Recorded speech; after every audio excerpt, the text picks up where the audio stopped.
En philosophie, la connaissance est catégorisée selon qu'elle découle de principes universels et logiques, ou qu'elle repose sur des expériences et des preuves spécifiques.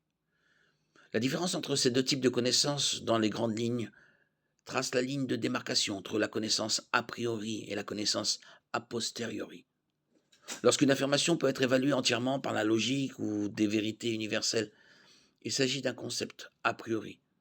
Lorsqu'une affirmation nécessite des observations ou des connaissances spécifiques pour être évaluée, il s'agit d'un concept a posteriori. Il en va de même pour les arguments philosophiques, qui s'appuient entièrement sur la raison ou qui nécessitent des données empiriques. A priori signifie d'avant. Une connaissance est qualifiée a priori lorsqu'elle peut être validée indépendamment d'une preuve empirique, d'une expérience ou d'une observation. Plus simplement, les connaissances a priori sont celles qui peuvent être obtenues par la logique seule. Par exemple, les cercles ne sont pas des carrés et les célibataires ne sont pas mariés, sont des tautologies. On sait que c'est vrai parce que ça l'est par définition. Il en est de même pour les énoncés mathématiques comme 2 plus 2 égale 4. A posteriori signifie à partir de ce qui précède. Une connaissance est dite a posteriori lorsqu'elle ne peut être acquise que par l'expérience ou par d'autres moyens empiriques. Autrement dit, les connaissances a posteriori sont celles qui pourraient être vraies ou fausses, logiquement parlant, et qui doivent donc être évaluées à l'aide d'observations réelles. L'affirmation Jean est célibataire ne peut être vérifiée par la logique pure et nous devons observer des faits concrets concernant Jean pour savoir si cette affirmation est vraie ou non. De même, j'ai 5 dollars dans ma poche est une affirmation qui peut être vraie ou fausse. Elle ne peut être prouvée ou réfutée que par des moyens empiriques. Il est important de noter que la connaissance a priori n'a pas besoin d'être tirée entièrement de la logique, du moins dans le cadre d'une discussion particulière. Le point en question doit simplement être vérifié ou rejeté par la seule raison. Une fois qu'un fait ou une idée est considérée comme vraie pour les besoins de l'argumentation, les idées ultérieures peuvent être évaluées entièrement en fonction des résultats logiques de cette idée. Par exemple, si les deux parties d'un débat acceptent que John se trouvait au Kansas du 1er au 3 mars comme une affirmation vraie, alors l'affirmation John n'était pas sur la Lune le 2 mars sera considérée comme vraie a priori pour les besoins de la discussion. Notons que la seconde affirmation découle d'une logique absolue, au vu de la première. C'est pourquoi elle peut être qualifiée de vraie a priori. Si la première affirmation est vraie, la seconde est vérifiée entièrement sur la base de la logique, et non sur la base d'un fait particulier ajouté. C'est le sens littéral de a priori, à partir de ce qui est antérieur. Puisque nous avons accepté l'affirmation précédente comme vraie, nous devons logiquement accepter la seconde.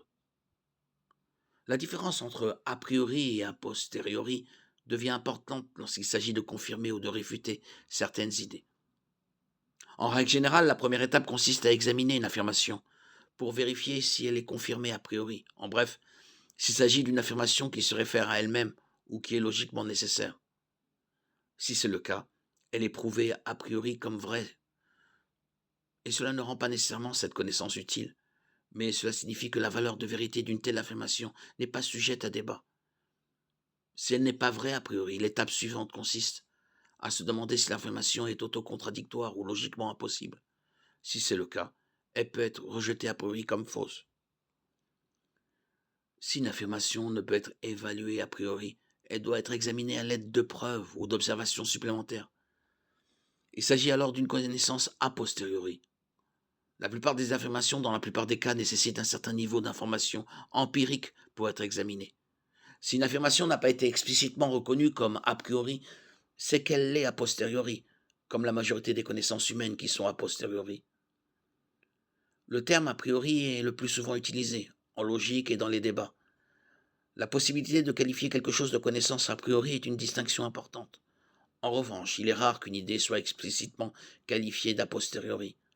Lorsque cela se produit, c'est généralement pour réfuter une affirmation selon laquelle l'énoncé peut être connu a priori. Un terme beaucoup moins courant, a fortiori, décrit quelque chose qui est lié à la connaissance a priori, mais qui n'est pas exactement la même chose. Le terme a fortiori signifie à partir du plus fort et se réfère aux arguments qui cherchent à prouver un point plus petit en faisant appel à un point plus grand, déjà prouvé.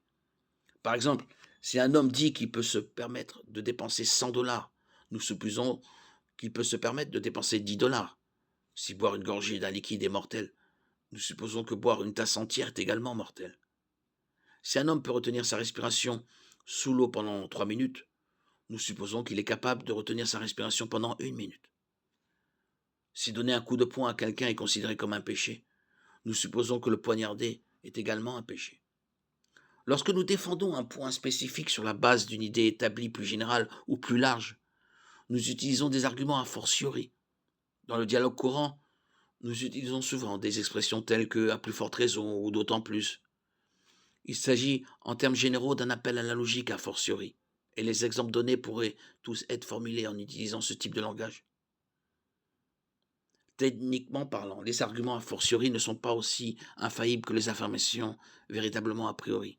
Dans les exemples précédents, si l'homme en question avait reçu un chèque signé de $100 de la part d'un ami, il ne pourrait peut-être dépenser que $100 exactement. En d'autres termes, il est logiquement possible qu'il puisse se permettre de dépenser $100, mais pas $10, puisqu'il n'a pas d'autre argent. Ainsi, bien que les arguments a fortiori soient raisonnables, ils ne sont pas logiquement absolus, ils ne sont donc pas véritablement a priori. Comme pour toute notion philosophique, la Bible et l'expérience chrétienne reflètent les notions de connaissance a priori, a posteriori et a fortiori. Le livre des Hébreux pose la question rhétorique suivante. Si le sacrifice animal a un certain effet spirituel, d'autant plus le sacrifice du Christ est-il efficace? Hébreux 9, 13, 14. Il s'agit d'un argument a fortiori. Jésus a utilisé un argument a fortiori lorsqu'il a dit « C'est donc mauvais comme vous l'êtes. Vous savez donner de bonnes choses à vos enfants. Votre Père céleste donnera d'autant plus volontiers de bonnes choses à ceux qui les lui demandent. » Matthieu 7, 11. L'argument de Jésus repose sur l'expression « d'autant plus ». Paul souligne que le christianisme est irrévocablement lié à la résurrection. Sans résurrection, notre foi est fausse. 1 Corinthiens 15, 12, 19. Il s'agit d'une déclaration a priori. En revanche, la remarque suivante de Paul est que le Christ est en fait ressuscité des morts. 1 Corinthiens 15, 20. Ce qui est un concept a posteriori. La Bible accorde une grande importance aux preuves et à la vérification des faits. Luc 1, 1, 4, 2 Pierre 1, 16, Acte 17, 11. L'évangélisation et l'apologétique chrétienne impliquent également ces trois concepts. Certains arguments en faveur de l'existence de Dieu sont a priori basés sur la logique pure, comme l'argument ontologique. En supposant que l'univers a un commencement, l'argument cosmologique devient une affirmation a priori. La plupart des conversations concernant l'apologétique et l'évangélisation s'appuient principalement sur des connaissances a posteriori, en particulier celles qui discutent de la fiabilité des Écritures ou qui utilisent l'argument téléologique.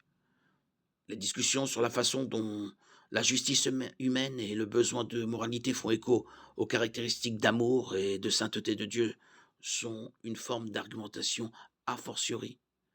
Il en va de même pour les comparaisons montrant que la Bible est fiable d'un point de vue factuel, historique et scientifique, compte tenu de ses preuves. Il va de soi que les affirmations contredisant la Bible sont fausses sur la base d'une approche a fortiori. Connaître la différence entre ces idées est utile, à la fois en matière de philosophie pure, mais aussi dans notre interprétation de la Bible.